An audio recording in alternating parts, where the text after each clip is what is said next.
क्या info as एक value by बन चुका है? इस टॉपिक पर हम इस वीडियो में बात करने वाले हैं। मैं कुछ इंपॉर्टेंट पॉइंट्स जो है रिलेटेड टू इन्फो एज वो आपके सामने रखूंगा। ये इन्फो एज जो कंपनी है that had been you could say the darling of stock market during Covid times. उसके बाद से हमने इस स्टॉक में काफ़ी करेक्शन देखा, टाइम करेक्शन भी देखा, प्राइस करेक्शन भी देखा। तो अब हम देखेंगे कि करंटली जो सिचुएशन है उसमें सारे मेट्रिक इन्फो एज के जो है वो किस तरह से स्टैकअप होते हैं। ये जो एनालिसिस है हम यज्ञ के 5G फ्रेमवर्क के अंतर्गत करने वाले हैं। ये 5 पिलर्स है जिनके जिनके थ्रू हम किसी भी कंपनी को एनालाइज करते हैं। तो वीडियो शुरू करने से पहले आपको मैं बता दूं कि हमारे वेबसाइट पर जाकर आप अच्छे डिस्काउंट पर using the coupon code that you can C flashing on your screen, इस कूपन कोड को यूज करके आप हमारे प्रोडक्ट्स एक स्टॉकोमीटर, फंडोमीटर एंड मॉडल पोर्टफोलियोज को सब्सक्राइब कर सकते हैं। तो चलिए अब शुरू करते हैं एनालिसिस ऑफ इन्फो एज। तो लाइक आई सेड कि हम 5G फ्रेमवर्क के थ्रू एनालिसिस करेंगे। तो यहाँ पर 5 चीजें क्या होती है: enterprise, industry, governance, financials and valuation. ये 5 चीजें अगर आप किसी भी कंपनी के बारे में एनालाइज कर दोगे तो आपको एक होलिस्टिक व्यू, एक ओवरऑल व्यू किसी भी कंपनी का मिलता है। जो जो भी कंपनीज हम स्टॉकोमीटर में एनालाइज करते हैं या फिर मॉडल पोर्टफोलियोज में होते हैं वो इसी फ्रेमवर्क के अंतर्गत हम एनालाइज करते हैं। तो इन्फो एज के केस में हम सबसे पहले कंपनी की एंटरप्राइज यानी बिजनेस मॉडल को समझने के थ्रू शुरुआत करेंगे। ये एक यूनिक कंपनी है, यूनिक इन अ सेंस क्योंकि ये सिर्फ अपने कोर बिजनेस को संभालने का काम नहीं करती, ये बाकी चीजें भी करती है। वो कैसे? तो इस बिजनेस को समझने के लिए हमें इनके बिजनेस मॉडल के 3 पार्ट्स समझने होंगे। एक है उनका कोर बिजनेस, जो उनका core recurring revenue and cash flow लाता है। इसमें आता है कंपनी का naukri.com का बिजनेस, जो एक जॉब सीकिंग पोर्टल है। तो रिक्रूटमेंट जो है, recruitment business from the online platform of नौकरी, वो इनका main cash flow earning business है। इसके अलावा कंपनी एजुकेशन में थ्रू शिक्षा.com, रियल एस्टेट में थ्रू 99 एकर्स एंड मैट्रिमोनी में थ्रू जीवन साथी एग्जिस्ट करता है। सो जो कोर है कंपनी का वो है एक market place for either jobs, for either education, for real estate और फॉर मैट्रिमोनी, राइट। तो ये इनके कोर बिजनेसेस है। स्ट्रेटेजिक इन्वेस्टमेंट्स कंपनी ने कुछ किए हैं। तो naukri.com एक बहुत पुराना बिजनेस है। From the start of times, जब इंटरनेट इंडिया में बढ़ने लगा था तब इनके ओरिजिन्स है, राइट। तो कंपनी ने हमेशा समझ लिया था ये कि they will be able to earn very good cash flows from this business. उन्हीं कैश फ्लोज को इन्वेस्ट भी करना है। कैपिटल एलोकेशन बहुत इंपॉर्टेंट चीज है, राइट, किसी भी कंपनी में। तो इन्फो एज ने कैपिटल एलोकेशन हमेशा से कैसे किया? इन्फो एज ने rather than investing into putting that money into new platforms or something like that, they always invested into some companies जो either इनकी competitors है या फिर इनको एक अच्छा pivot दे सकते हैं into streams that are growing really well। तो strategic investments इनका ऐसा ही एक stream है। तो ये जो 4 businesses है, recruitment, education, real estate and matrimony, इन्हीं से related और भी companies में कंपनी ने invest किया हुआ है, जो इनके 4 जो pillars है इन्हीं को support करते हैं। एंड इसके अलावा कंपनी ने कुछ फाइनेंशियल इन्वेस्टमेंट्स किए हैं which is through direct investments into certain startups और थ्रू AIFs। अब ये स्टार्टअप्स तब थे जब कंपनी ने उनमें इन्वेस्ट किया था, अब वो बहुत बड़े कंपनीज हो गए हैं। 2 of them are of course Eternal and PB Fintech, right. तो ऐसे कुछ फाइनेंशियल इन्वेस्टमेंट्स कंपनी ने हमेशा से किए हैं। तो just to give you an example, core operating businesses में क्या आते हैं? नौकरी, 99 एकर्स, जीवन साथी, शिक्षा।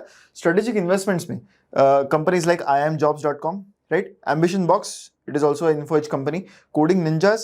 so ये सारे ही उनके स्ट्रेटेजिक इन्वेस्टमेंट्स हैं। एंड फाइनेंशियल इन्वेस्टमेंट्स की तो बात हमने की थी, जिस इटर्नल, PB फिनटेक एंड इन्फो एज वेंचर्स, इसके through they run the AIF, right, alternative investment fund in partnership with Temasek, which is a global investing giant, right।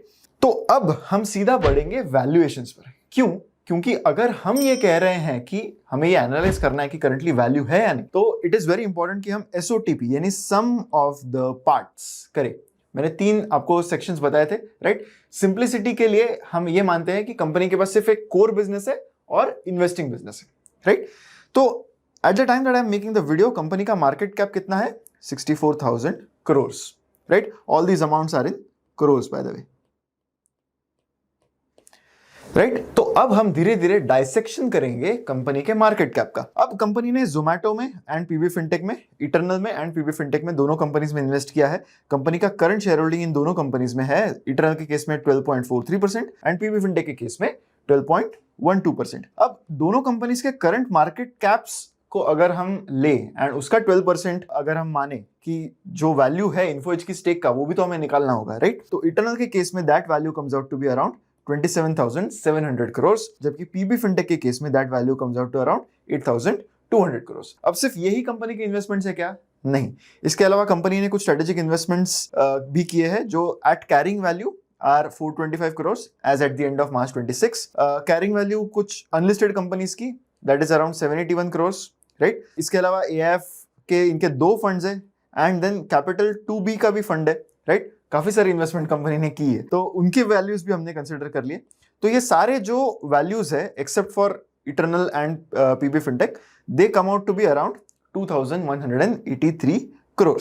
अब हम इस इन्वेस्टमेंट को अगर वैल्यू करने जाएं तो हमें इसका करंट मार्केट वैल्यू तो पता नहीं है, क्योंकि ये लिस्टेड ही नहीं है। इनमें से कोई भी इन्वेस्टमेंट लिस्टेड नहीं है, राइट? कुछ लिस्टेड है but they are through the AIF, right? तो हम 3 सिचुएशंस में इस होल्डिंग का वैल्यू मानेंगे। 2,183 करोड़ तो उनका कैरिंग अमाउंट है, जो पैसे कंपनी ने इन्वेस्ट की। उसकी करंट वैल्यू क्या है हमें पता नहीं है, बिकॉज ये रोज ट्रेड होने वाले इन्वेस्टमेंट्स नहीं है। तो कंजर्वेटिव केस में हम मानते हैं कि इसका सिर्फ 75% ही कंपनी रियलाइज कर पाएगी, राइट? मॉडरेट केस में हम मानते हैं कि जितनी कॉस्ट है उतना रियलाइजेशन होगा, एंड एग्रेसिव केस में हमने यहाँ पर थोड़ा सा प्रीमियम दे दिया है, 1.5 times of the carrying value of the assets, right? अब इसके अलावा there is something called holding company discount. अगर आप कमेंट्स में मुझे बताएंगे कि आप इसके लिए एक अलग वीडियो चाहते हैं तो हम एक वीडियो या शॉर्ट के थ्रू आपको इस कंसेप्ट के बारे में बताने की कोशिश करेंगे। But holding company discount is कि आप जो भी होल्ड कर रहे हो, जो भी कंपनी में आपके शेयर्स है, वो उस वैल्यू पर आपके मार्केट कैप में रिफ्लेक्ट नहीं होंगे। अब किस वैल्यू पर होंगे, that is a debatable question, क्योंकि कभी भी मार्केट कैप सेग्रीगेट नहीं हो पाती है कि ये होल्डिंग की वैल्यू है और ये कंपनी का स्टैंडअलोन बिजनेस है। तो हमेशा मार्केट ये अज्यूम करता है कि आप सारे शेयर्स नहीं बेचोगे, इसलिए आपको उनकी पूरी वैल्यू नहीं मिलेगी। तो इसलिए हम होल्डिंग कंपनी डिस्काउंट भी देंगे 15%, 10% and 5% compare to some of the other companies जहां पर होल्डिंग कंपनी डिस्काउंट हम ज्यादा मार्केट देता है। यहाँ पर हमने होल्डिंग कंपनी डिस्काउंट कम क्यों दिया है? क्योंकि ये स्ट्रेटेजिक इन्वेस्टमेंट्स है कंपनी के लिए, यहाँ पर कंपनी प्रोमोटर नहीं है, राइट? तो इसलिए हमने होल्डिंग कंपनी डिस्काउंट कम माना है। अदरवाइज कुछ कंपनीज के केस में तो इवन 60-70% से भी ज्यादा होल्डिंग कंपनी डिस्काउंट कई बार कुछ कंपनीज में देखा जाता है। तो उसके हिसाब से हमने वैल्यू निकाल ली of PB Fintech and Eternal, right? तो वैल्यू जो है, अब हमने इटर्नल पीबी फिनटेक की वैल्यू भी निकाली और ये जो अनकोटेड इन्वेस्टमेंट्स की वैल्यू है वो भी माइनस कर दी करंट मार्केट कैप से। तो अब बचा क्या? अब बचा सिर्फ स्टैंड अलोन कंपनी का value, standalone business, right? जिसमें क्या आते हैं? 4 वर्टिकल्स आते हैं, recruitment, education, real estate and matrimony. तो ये उनके वैल्यूज हम कंसिडर कर सकते हैं। These are the values of the standalone business. अब करंटली जो नंबर्स आए कंपनी के FY26 एंड के जो नंबर्स आए, तो उसके revenue, PBT and PAT numbers कुछ ऐसे थे। PAT numbers are what? Around 1100 crore. 1100 crore का अगर हम पैट माने तो स्टैंड अलोन बिजनेस का जो वैल्यू है in 3 cases, conservative, moderate and aggressive case, comes out to be 26 times, 24 times and 21 times of the profits. P ratio है, राइट? ये पी रेशियो है। सो ये इनके वैल्यूएशन मैट्रिक्स आते हैं, राइट? अब 3-4 साल पहले ये जो मल्टीपल्स थे इनके स्टैंडअलोन बिजनेस को, जो हम इंप्लाइड वे में कैलकुलेट कर रहे हैं यहाँ पर, वो ऑलमोस्ट 40-45 के आसपास हुआ करते थे। और आप जनरली भी समझिए, ये एक प्रोडक्ट कंपनी है, इस कंपनी के पास क्लियर एक मोट है।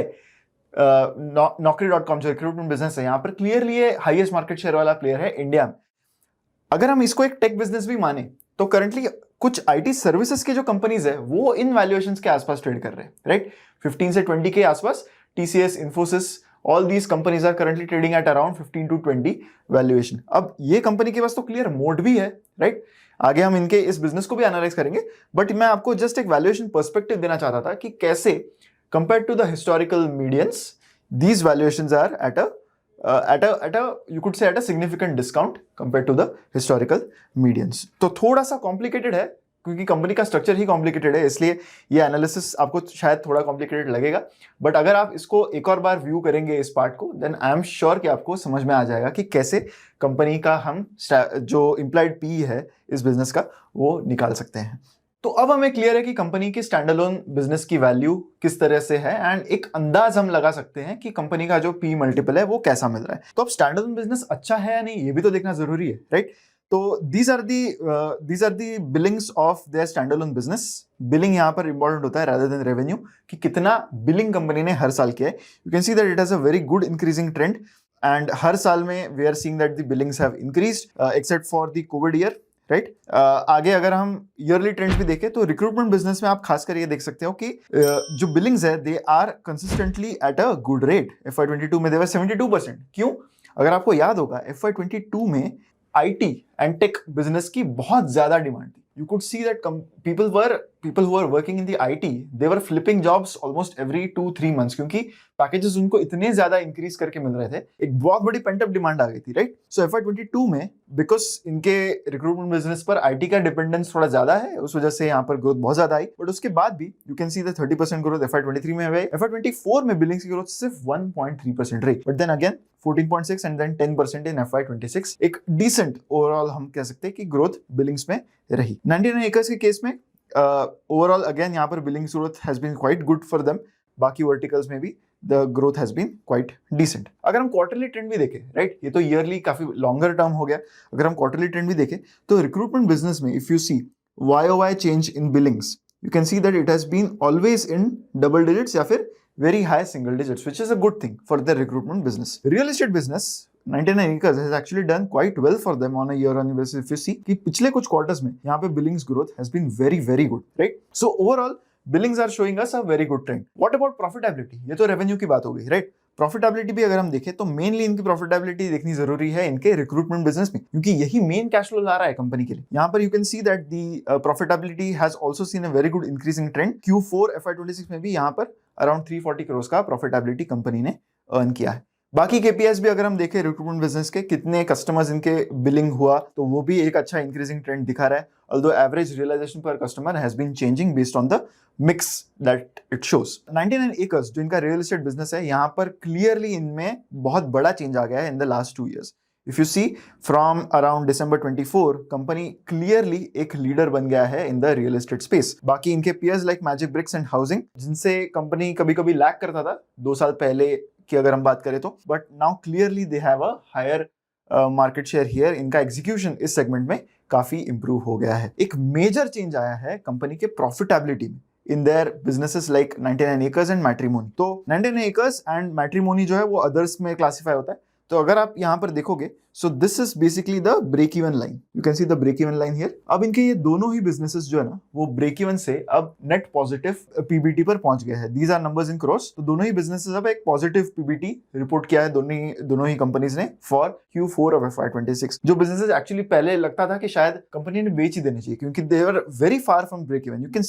You can see it in FY22, FY23, but now even they have achieved a good break even. So that was the overall idea that I wanted to give you about the company. इसके अलावा हमने जिस चीज की बात अब तक नहीं किया वो है गवर्नेंस। अब गवर्नेंस के केस में कंपनी की बहुत अच्छी लॉन्ग स्टैंडिंग हिस्ट्री रही है of always making good calls as far as investments are concerned, right? Sanjeev Bikhchandani is a very well known name in the VC space, in the private equity space and in the AIF space as well. And in the recent quarters, if you see, some of the mutual funds have been adding InfoEdge to their holdings quite consistently. ये सारी चीजें आप फंडोमीटर में देख सकते हैं, right? फंडोमीटर में आपको इसका काफी अच्छा in-depth analysis मिलता है of how the mutual funds are buying or selling a certain stock. अब हमारे फाइनल सेक्शन पर हम बढ़ते हैं, which is guess the stock section. Right अब InfoEdge के केस में हमने पॉलिसी बाजार, PB फिनटेक एंड जोमैटो यानी इटर्नल की बात की थी, but there is one more company जिसमें InfoEdge is invested. It is actually invested through their AIF. They are not directly invested. They are invested through the AIF. This company is a listed jewelry brand, right? जो पहले actually online first company थी, but then they have scaled offline as well. ये premium and design heavy जो है jewellery offer करती है through their fast growing stores. इन्होंने recently ही IPO किया था, अगस्त 2025 में इस कंपनी ने IPO किया था। आपको मुझे इस कंपनी का नाम बताना है इन द कमेंट्स। कुछ दिन बाद, ये वीडियो लाइव होने के कुछ दिन बाद, मैं खुद आपको राइट आंसर जो है वो कमेंट सेक्शन में दूंगा और उसको पिन भी कर दूंगा, so that you know what the right answer is, right.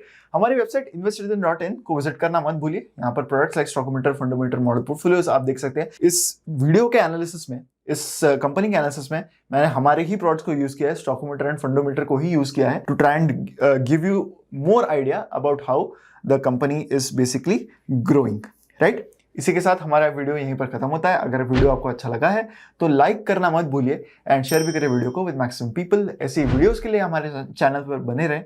मिलते हैं अगले वीडियो में। Thank you so much.